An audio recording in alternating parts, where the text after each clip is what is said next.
नमस्कार दोस्तों, ये देख सकते हो आप टर्बो कंपनी का है और 20 mm का हैमर ड्रिल मशीन है।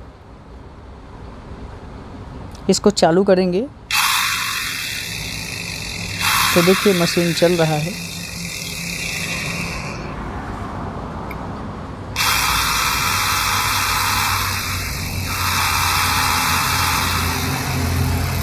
तो इसकी प्रॉब्लम ये है कि इसमें जो हैमर है वो ठीक ढंग से नहीं कर रहा है।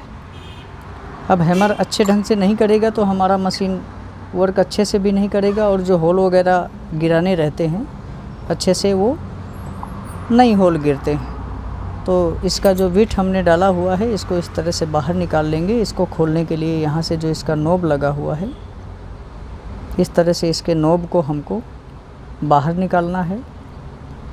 माइनस टाइप का कुछ इस तरह से स्क्रू ड्राइवर ले करके ऊपर से हल्के से थोड़ी सी इसमें हम ठोकर मारेंगे और ठोकर मारने के बाद में इसको ऊपर की साइड खिसकाएंगे तो जो नोब लगा हुआ है ये हमारा नोब निकल करके बाहर आ जाएगा।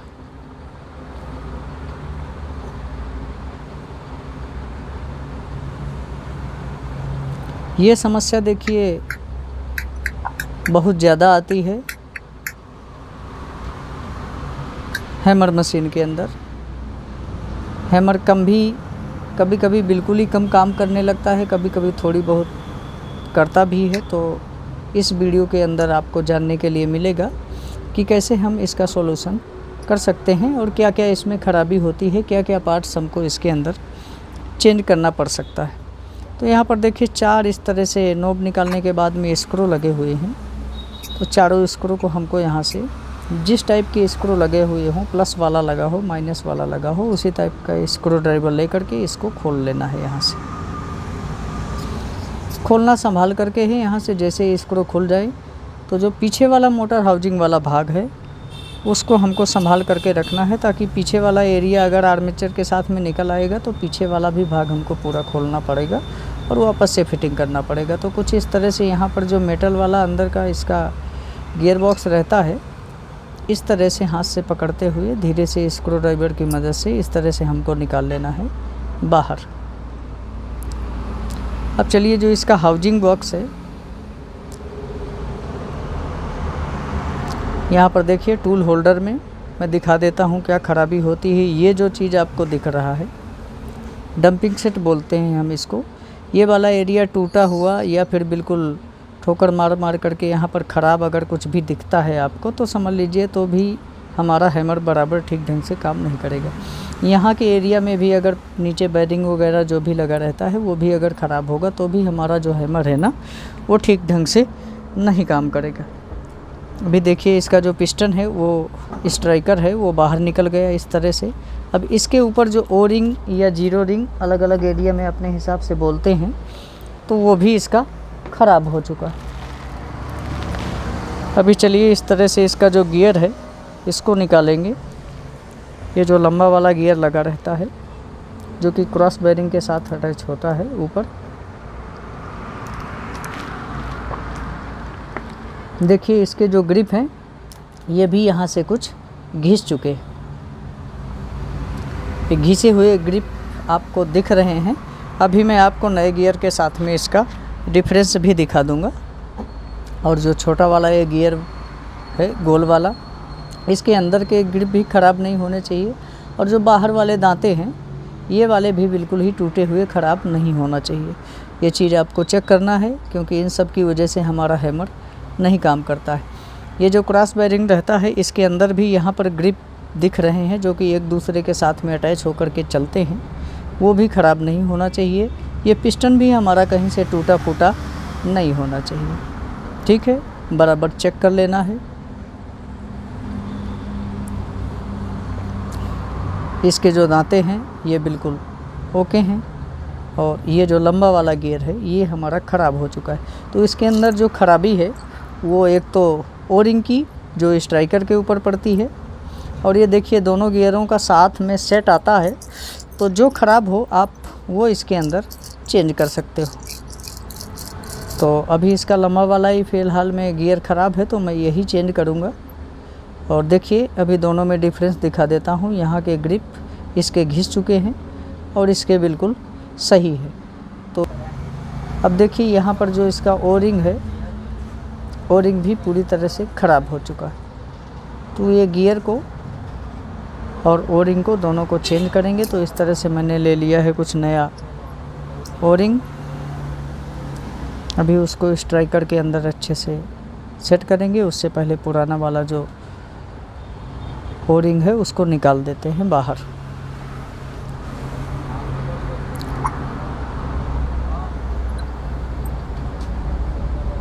तो यहाँ से कुछ टेस्टर या फिर पतला सा स्क्रू ड्राइवर लेंगे। स्क्रू ड्राइवर लेने के बाद में इस तरह से संभालते हुए निकालना है। अगर ग्रीस वगैरह लगा हुआ है तो साफ़ कर लेना है, क्योंकि स्क्रू ड्राइवर खिसक करके उंगली में लग सकता है। तो यहाँ पर इस तरह से कुछ संभाल करके हमको इसको निकालना है। अब देखिए मैं दोनों में आपको डिफरेंस दिखा देता हूँ। ये देख सकते हो कुछ नया वाला और ये पुराना वाला, जो ऊपर से इसका ग्रिप है वो पूरा घिस चुका है। ठीक है, तो चलिए इसके अंदर हम कुछ इस तरह से फंसा देंगे और फंसाने के बाद में फिर इस मशीन को ग्रीसिंग वगैरह करके हम लोग फिट करेंगे। तो देखिए ओरिंग हमने इसके अंदर फंसा दिया है। अभी देखिए यहाँ पर ना तो ज़्यादा टाइट होना चाहिए और ना ही बिल्कुल लूज होना चाहिए पिस्टन के अंदर जो स्ट्राइकर है, तभी हमारा जो प्रेशर है वो अच्छे से काम करेगा। तो यहाँ पर देखिए टूल होल्डर के अंदर हम यहाँ से इंजन ऑयल डाल देंगे। इंजन ऑयल डालने से क्या होता है कि जो गर्म होकर के हमारा पुराना वाला ग्रीस सूख जाता है अंदर, वो इंजन ऑयल डालने के बाद में जब चलता है मशीन तो थोड़ी बहुत रिकवर हो जाता है। ठीक है, क्योंकि सूखा हुआ भाग अगर ग्रीस का अंदर रहेगा तो फिर परेशानी पड़ती है। खाली ग्रीस मत डालिए, थोड़ी बहुत तो ऑयल यूज कर दीजिए तो अच्छा रहता है। अब यहाँ से इस तरह से हैमर वाला, जो स्पेशल हैमर के लिए ग्रीस आता है, वो वाला टूल होल्डर के अंदर इस तरह से ग्रीस डाल देना है। अब चलिए हम लोग इसको फिटिंग करेंगे। तो देखिए जो ये गोल वाला गियर है, इसको इस तरह से हम लोग रखेंगे। इस तरह से हम लोग इसको रख देंगे। इसको रखने के बाद में यहाँ पर से ये जो पिस्टन है, पिस्टन पिन लगा हुआ है। पिस्टन पिन के अंदर जो होल रहता है उसमें हमको क्रॉस बेयरिंग फंसाना पड़ता है। अभी होता क्या है कि दोनों तरफ देखिए रिंग भी लगी रहती है वाशर जैसी, तो वाशर पिस्टन के और पिन के बीच में रहना चाहिए।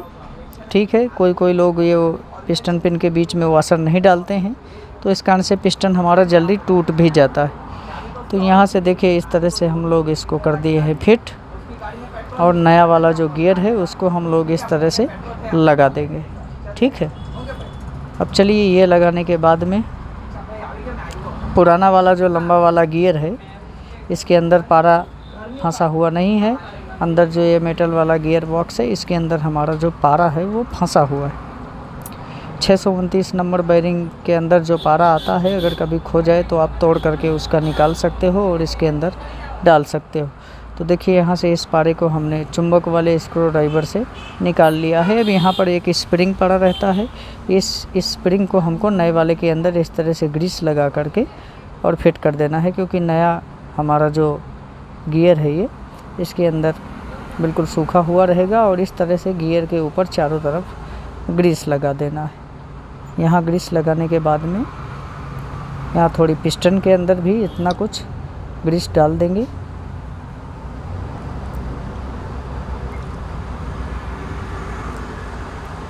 तो इस तरह से इसके अंदर हमने ग्रीस डाल दिया है।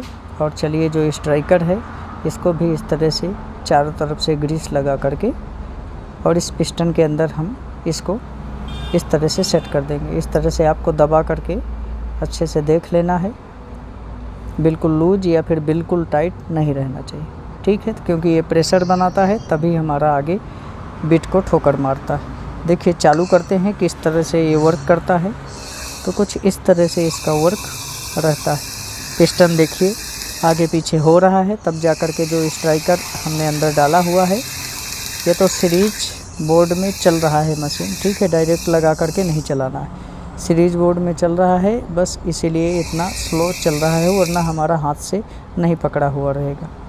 सीरीज बोर्ड का लिंक आपको नीचे डिस्क्रिप्शन बॉक्स में मिल जाएगा, कैसे बनाते हैं सीरीज बोर्ड, और बना करके आप और इस तरह का काम कर सकते हैं। तो चलिए इस पिस्टन को थोड़ी अंदर की साइड हम कर देते हैं इस एंगल में रखते हुए, और हम ये हाउसिंग बॉक्स के अंदर इसको सेट करेंगे।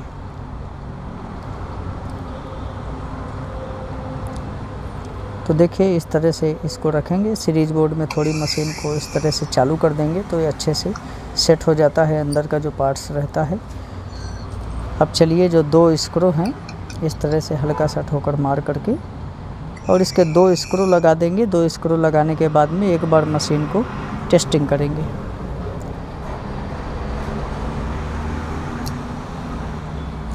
एक ये साइड का और एक नीचे सामने की साइड का, आमने सामने के 2 स्क्रू हम लोग इस तरह से फिट कर देंगे। आशा करता हूँ अगर वीडियो पसंद आई हो तो वीडियो को लाइक ज़रूर करना और अपने दोस्तों के साथ शेयर करना ताकि आगे भी जानकारी ये जा सके। तो अभी चलिए इसको एक बार मशीन को टेस्टिंग करते हैं। बाद में जो इसका हमने छर्रा निकाला है पारा, उसको सेट करेंगे। देखिए सीरीज बोर्ड में कुछ इस तरह से चल रहा है। इस तरह से ऊपर नीचे इसको करके बराबर चालू कर देना है ताकि जो हमने ऑयल और ग्रीस डाला है इसके अंदर वो पूरे में फैल जाए। बाद में इसके अंदर हम लोग बिट लगाते हैं और बिट लगाने के बाद में इसको एक बार टेस्टिंग करते हैं कि पहले से ज़्यादा प्रेशर अभी बन रहा है या नहीं बन रहा है। तो देखिए चलिए इसको चालू करते हैं।